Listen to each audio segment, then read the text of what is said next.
Hello friends, Priyanka Solanki channel पर आप सभी का स्वागत है।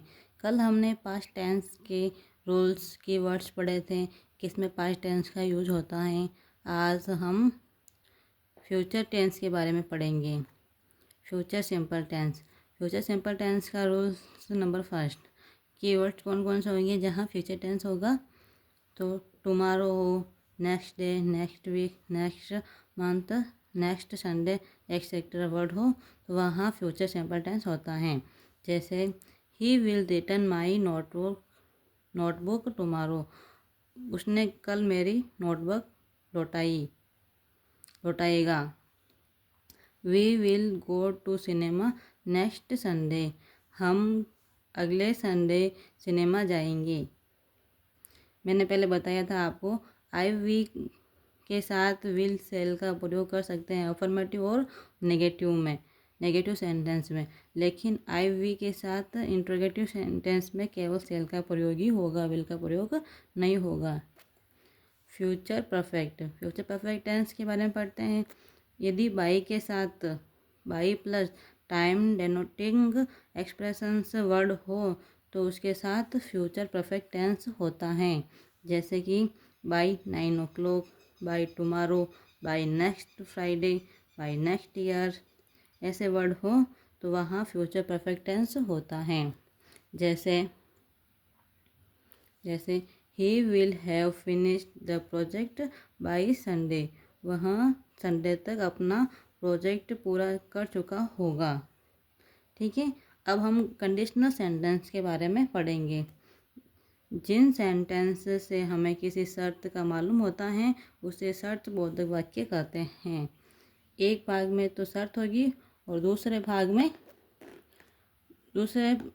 में शर्त पूरी होगी। इफ़ लगाकर हम कंडीशनर बनाएंगे। ठीक है, ये कंडीशनल सेंटेंस कंपटीशन एग्ज़ाम के लिए बहुत इम्पोर्टेंट है। हर एग्ज़ाम में 1 या 2 सवाल पक्के बनते हैं। अभी जैसे कि रेट मेंस के एग्ज़ाम हुआ था, उसमें 7-8 सवाल इसी से बने थे।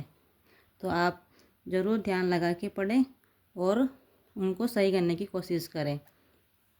जैसे कि देखो if I go to Agra I will see the Taj Mahal, यदि मैं आगरा जाता तो ताजमहल देखता। तो देखो इफ़ के साथ में कौन सा टेंस आया, यहाँ प्रेजेंट सिंपल टेंस आया।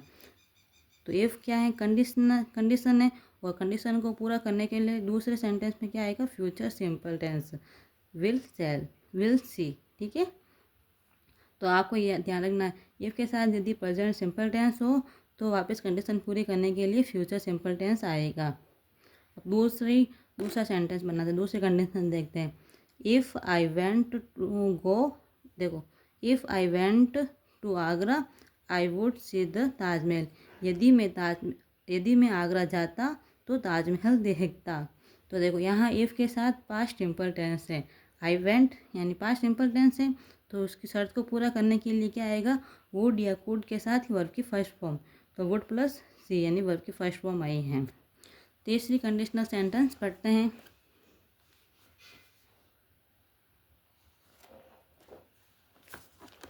एक सेकेंड।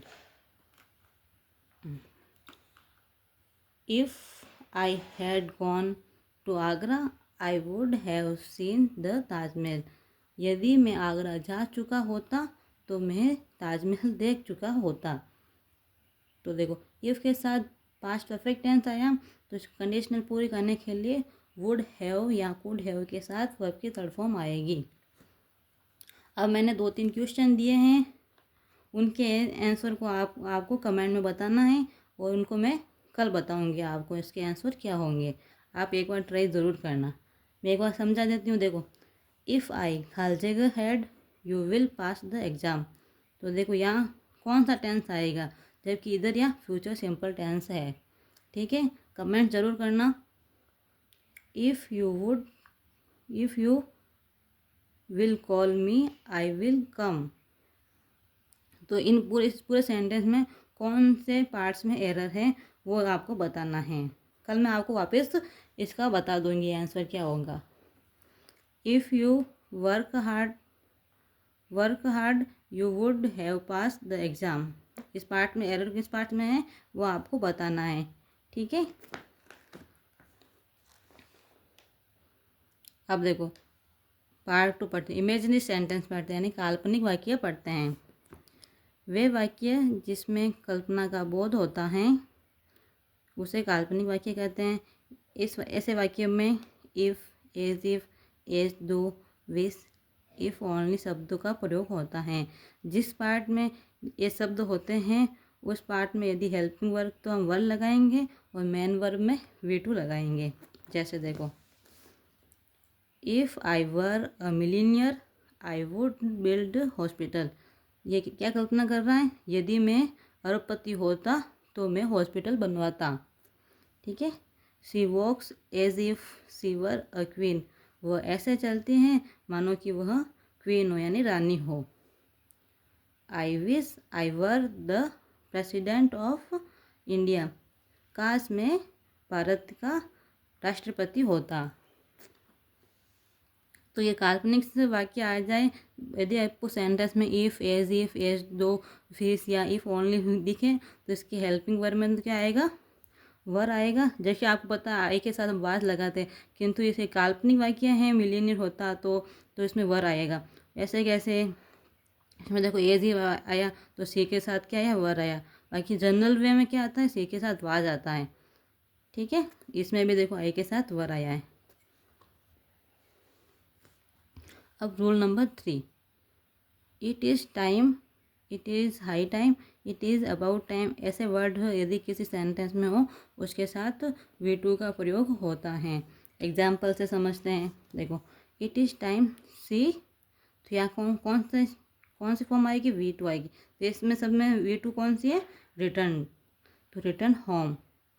तुम्हारे पास समय है, वह होम घर चला जाना चाहिए, तुम्हें घर चले जाना चाहिए। It is high time you started your study, तुम्हारे पास पर्याप्त समय है, तुम्हें अपनी स्टडी शुरू करनी चाहिए। अब देखो रूल नंबर 4, हेड बेटर और हेड रदर के साथ हमेशा वर्ब की फर्स्ट फॉर्म आती हैं। ऐसे नहीं आप हेड देखते ही वर्ब की थर्ड फॉर्म लगा दो। हेड बेटर और हेड रदर के साथ वर्ब की फर्स्ट फॉर्म आती है और हिंदी अर्थ उसका चाहिए के अर्थ में यानी शुड के अर्थ में होता है। देखो, you had better follow my advice, तुम्हें मेरी एडवाइस फॉलो करनी चाहिए। He had rather not go there so late at night, तुम्हें वहाँ देर रात तक नहीं जाना चाहिए, ठीक है। अब हम रूल नंबर 5 पढ़ते हैं, अनटिल और अनलेस के बारे में। यदि किसी वाक्य में देखो, अनटिल टाइम को बताता है और अनलेस कंडीशन को बताता है।